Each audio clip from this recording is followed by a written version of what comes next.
crowd of lurkers tonight. My grandson just what's up me. He sent a message on WhatsApp saying I've got more than 1,362 lurkers tonight. Um, they're the real dedicated lurkers that have ways to not even show that they're here.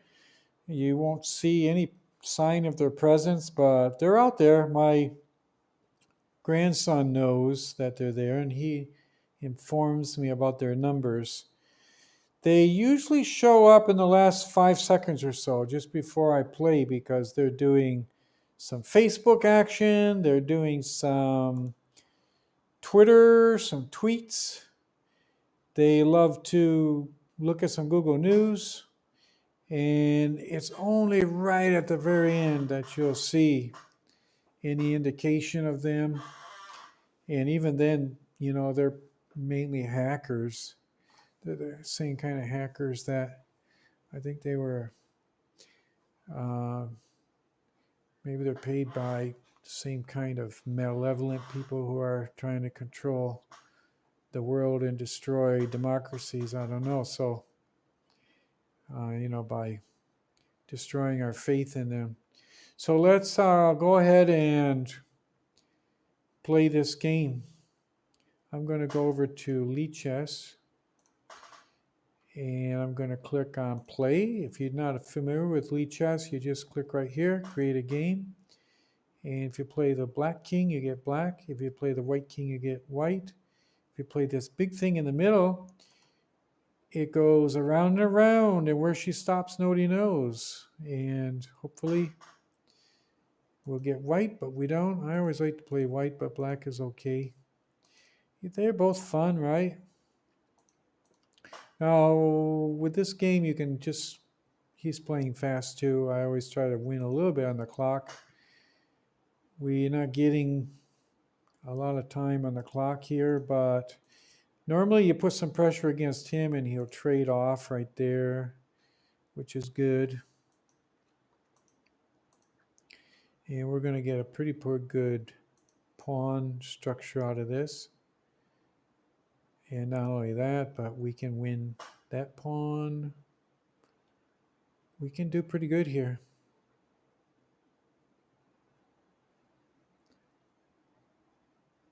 If he goes back to there, we're going to go up to here. And then when he goes back to there, we'll take that pawn. Basically win his rook here too, because, well, we don't win his rook, but we win his knight. And it's kind of good. Should we leave our queen there or what? Can he attack the queen? Not really. If he attacks the queen with the rook, we just take this pawn with our queen.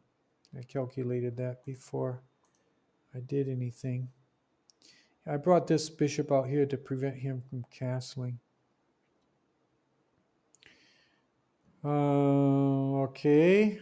We got to castle ourselves here pretty soon. This game, with this pawn here, you can bring the knight out. Oh, that's nice for me. Jack. He's got to bring his king back again. I'll bring his king right out there in the center a little bit more. Now we can... I got to make sure I don't just screw up completely here.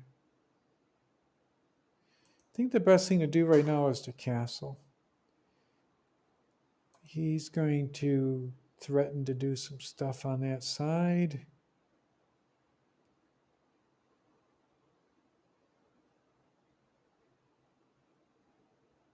Now maybe it's time to think a little bit.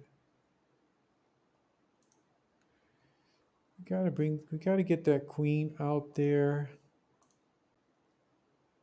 We're a piece ahead, so why not do that?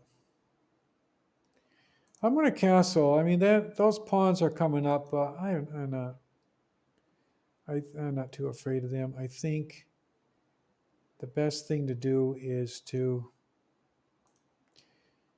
clear off these things and try to win with this.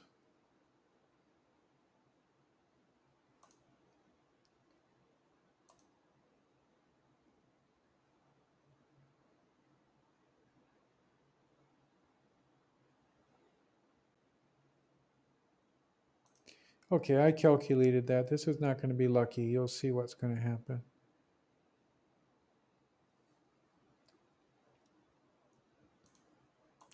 I'm just trying to trade off. He takes my bishop. I take his knight. Oh, I had a better move. I should have came here. Should have come here, threatening his rook. If he doesn't take that now and try something fancy, I'll come over here and pin that rook onto his king. That threatens his rook, and that takes a pawn. We now have pretty good game. I'm going to start pushing this pawn down.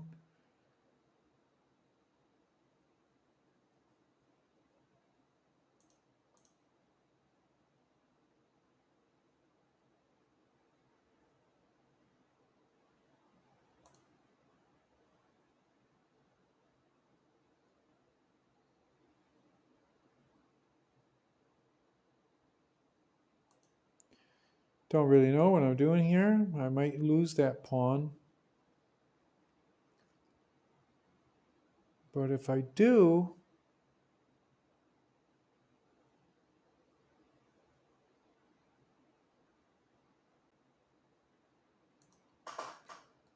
I'm going to come over here, and I could get checkmated here in the back row if I'm not careful too. Really have to be careful here. Just kind of playing the clock here now. That was actually pretty nice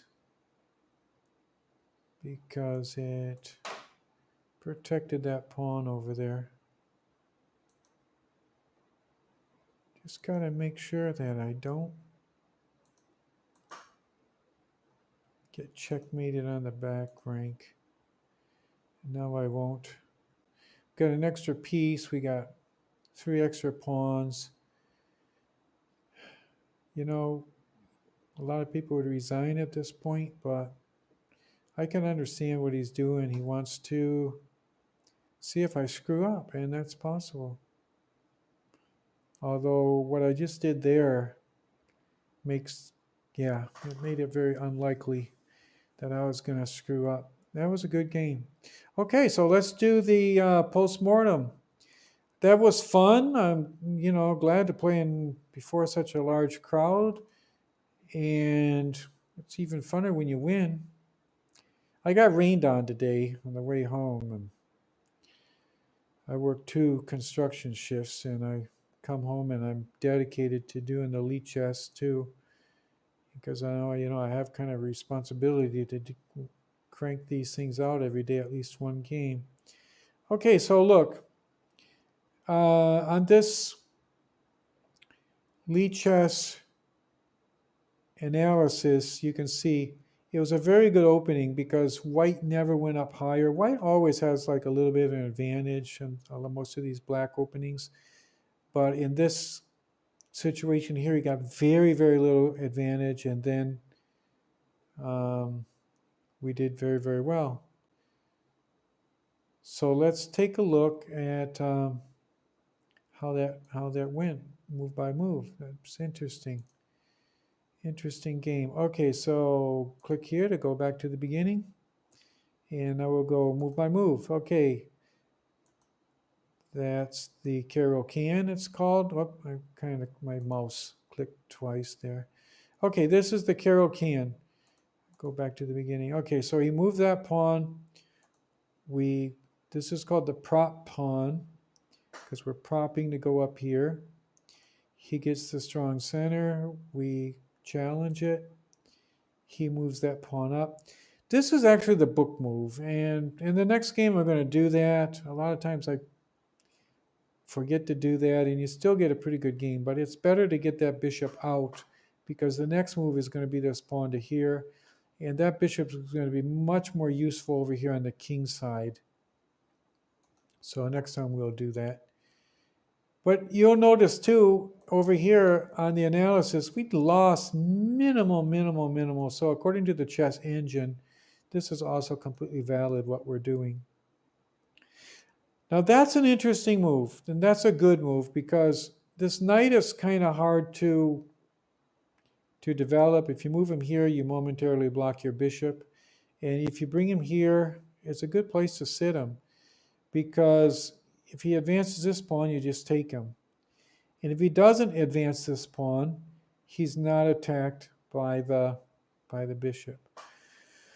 So you can always think about bringing him out. I'm going to, okay, I got that clicked. What was my move according to Lichess? Let me see. No, they were saying to bring that knight out. Okay, I normally move that pawn up. He pinned there. If you bring that queen out, they normally freak out and take that knight, at the levels that I'm playing at least. And you know, this guy doesn't have a really low rating, but he's not Hikaru either. So this is actually an okay pawn structure, because this one's going to get traded off anyway. And I should have just taken that pawn right away, according to Lichess, but I took there, and then I did there. And I'm going to get that pawn anyway. Even if he had gone back there, I could have gone up there and taken that pawn.